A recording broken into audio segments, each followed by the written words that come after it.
K, and everyone agrees I am a star. When I play basketball, I am a superstar. I have the coolest moves, and I always make the shots. I'm a superstar on the track field too, and everyone cheers when I win. And my drawings, everyone says my art is inspiring. Everyone is always saying, K is the best. K is a star. but can I tell you a secret? There's one thing I'm not a star at. I'm not a star at reading. When I look at the words, I know they have a message for me, but I don't know what it is.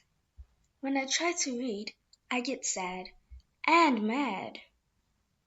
I wish I knew how to read like the others in my class. My teacher says, You're not alone.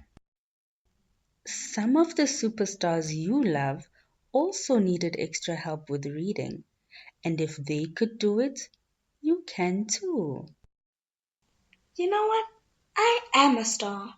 With my teacher's help, I'll be a star at reading too. Just like Kay, you can be a reading star too. Join us on the next episode to start learning everything that Kay is learning so that you can be a reading star too.